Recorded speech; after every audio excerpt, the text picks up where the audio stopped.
No tak, ale nie wiem, gdzie mogę znaleźć taką szablę. Oh.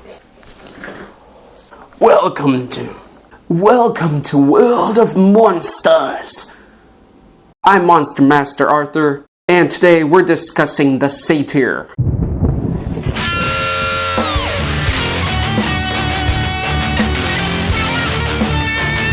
Alright, plural satyrs, or satyroi. Our tale today starts in Greece. The satyr are described as the sons of the mountain nymphs. Yes, the mountain nymphs and gods. Men, human men? A lot of these sons became later very well known, but known as fauns. They were described as being worthless and unfit to work. But that's after the Roman/Italian influence and brought in the term faun. How about female satyresses?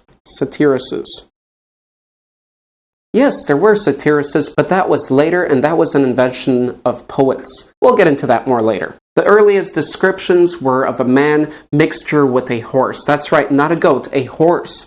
A man body with a horse tail, human or horse legs, long pointed ears like that of a horse or animal, long curly beards, and long curly hair that was often depicted as receding. The nose was rounded and upturned, and also many were depicted with a phallus or penis of a horse.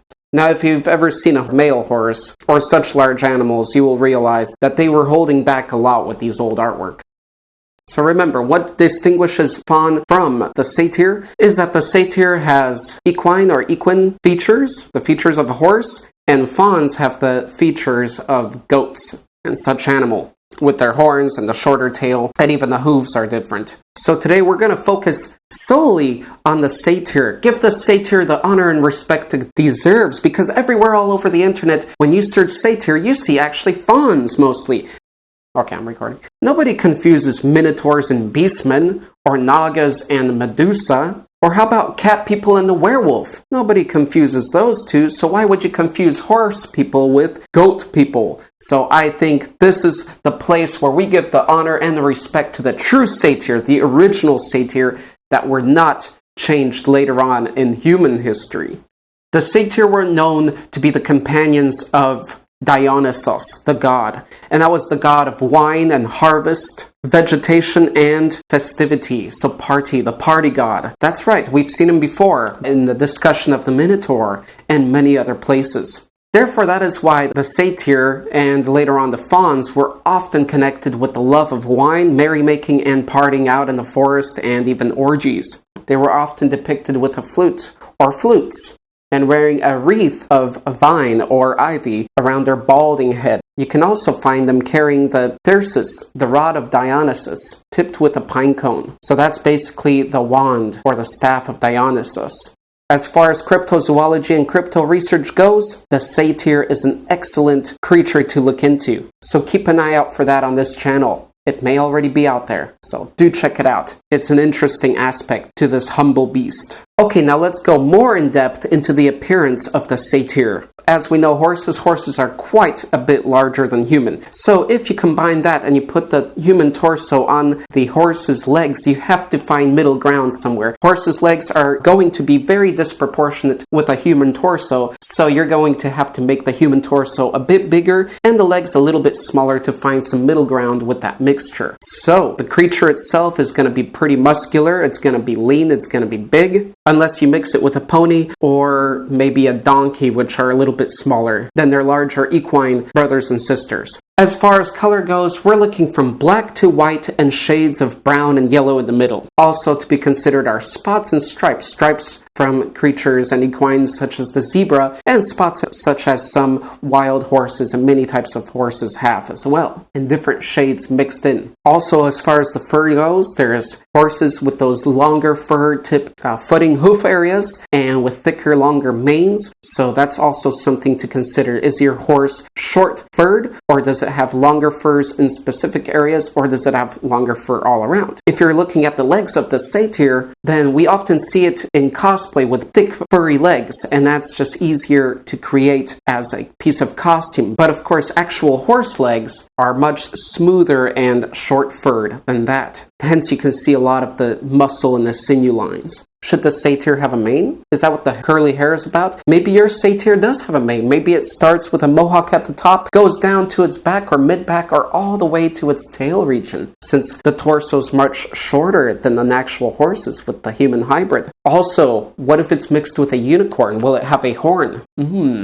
Okay, now we're going to discuss the anatomy real quick. Basically what you would imagine with a horse-human hybrid. Now don't forget, we could have horse heads as well. Although it could look a little strange, with the right balance it could have that more Minotaur-esque kind of appearance to it. Even if you're looking at the bone structure, you can very realistically create and attach horse-like legs to the human torso and make that work together, probably with a bigger, stronger, more thicker hip system of bones, and correlate that with the rest of the bone structure. The tail, of course, being of a horse, being very simple, just kind of swaying around and being able to move it, not like a cat's tail, like a prehensile tail, but in a very simple fashion, just to swap off flies and things like that. Good hearing with those big ears, and excellent eyesight would be a big factor. More strength and being very, very lean. Of course, that depends on the diet as well, which we will go into later. The females would logically have a similar appearance, with the difference in just the genitalia and other cultural things.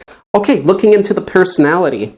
Now here everything's going to be based off of a male and female structure, not satyrs and being created by nymphs. Now we're talking that it became a race of itself because along storylines and along history, the satyr has earned its own name as a culture and a race of its own, so we will talk about females and males. Personality, as described in old tales, they're good and carefree and somewhat innocent, very fun and flirtatious. Probably I would include good at teamwork. As for character, you can also take out loyal companions, playful, artistic. I think so, considering you always see them with flutes and just the way they live and express themselves. I would go deeper into the side and call them as far as noble. Looking at horses and seeing how they have that sort of animal-esque respect for each other and in everything around, I would say that would overlap into these creatures, and they would be quite noble, intelligent, and maybe not as carefree as, for example, their goat counterparts, the faun. Classification: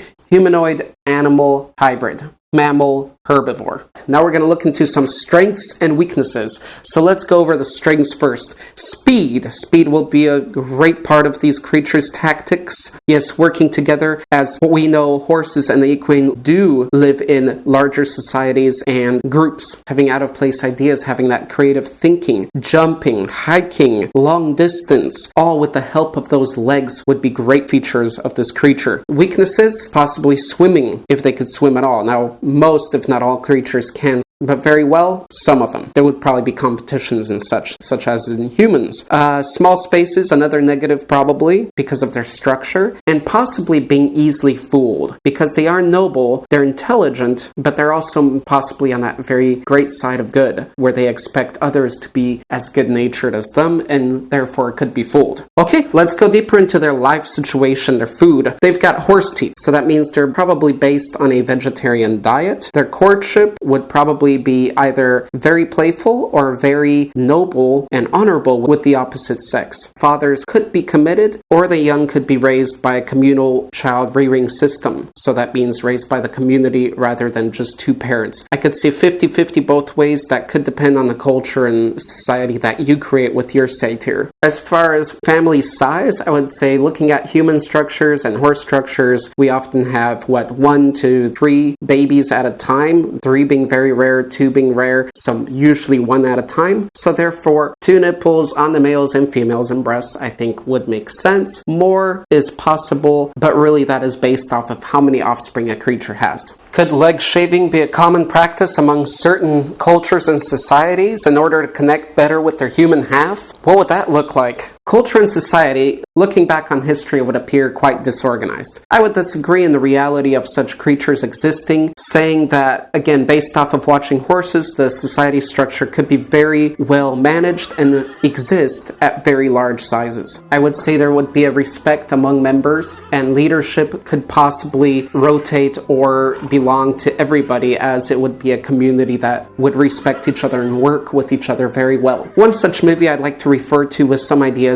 is Gulliver's Travel, the movie. I forgot the actor's name. He did an excellent job in acting with that movie, but that sense of nobility that those horses had in that movie was sort of what makes sense to me when you're looking at the animal itself and how it lives. One thing to point out is food is a big influence on how large societies can get. But even less intelligent races, if they have plant-based diets, it's more probable that those sort of creatures have larger societies. So always keep that in mind as well. And that's mostly because of cannibalism and other aggressive behavior that is linked to the nature of killing and hunting down your food. Tools and weapons. Armor could be the same related by class as to humans, mostly bigger than average humans, so armor from leather to chain to mail. Weapons the same, depending on the class. I would imagine there would be many types of Satyr classes, unless they have a certain system where they don't follow magic, unless there's only a certain set system in that culture. The ability to use tools, same as humans. Instruments, obviously, they do well with that. Magic included as well. They're very linked with magic. Their whole creation was spanned from the god Dionysus and the mixture with the nymphs, which are nature spirits. So magic and magic casting would probably be prevalent. Although, again, that depends on the society and culture that you create. Sometimes these hybrid creatures like to honor a single side of theirs. For example, some may go more warrior-esque-like and take out magic from their daily life in order to honor their beastly side. But some also do the opposite and they want to honor their human side. So therefore you would see some casters and wizards and guilds and clans. So that's also something to think about. Allies and enemies and factions other than other herbivorous hybrid societies such as centaurs. Then I'd also include pretty much any other species and culture out there. I would find them pretty open unless they're extremely strict with their rules and their honor system. I'd find them pretty open except for all those malevolent, those clearly malevolent types of species out there and creatures. Okay, let's get to power level now. 1 being a worm, 5 being a wyvern, and 10 being existential force out there. So I would consider the Satyr a 3 to 4. Now I usually put a regular peasant into the range of a 3. So the Satyr could start there, but also could be up to a 4 along with ogres and other larger creatures. If, for example, the mixtures with a large equine design. Therefore, a creature like that could easily handle 2 to 3 or 4 people, especially considering it's not a regular straight-out hybrid. You have to balance out the force and the muscle structure and all that. So 3 to 4 maximum. Let's mostly give them a 4 just because the Satyrs were so long ignored and people are giving them horns. What's going on there? They get a 4 from me. Okay, finally let's look into some similar beasts. Of course, we've got the faun out there, which are the mix with the goats, as we talked about. We also have island satyrs, which are described as having a savage red-haired appearance. We have Libyan satyr, which have quite the similar structure and the long pointed ears. Also, in the ancient bestiaries, they were compared with orangutans, apes, and other monkeys. Strangely enough, hairy-bodied humanoid creatures. Go figure. And don't forget, you'll see a lot of named satyr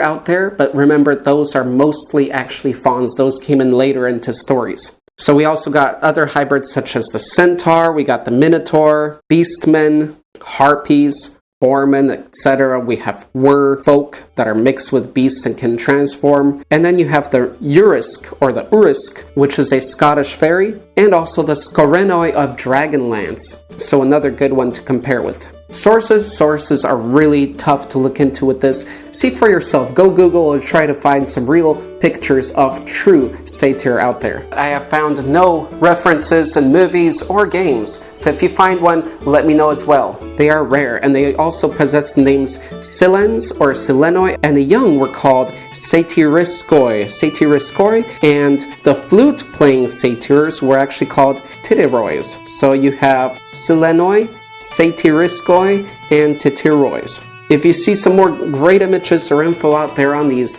do let me know down below. Alright, my monster lovers, I hope you enjoyed this episode about the Satyr. And please do let me know, what monster would you like me to cover next? Until next time, this has been Monster Master Arthur.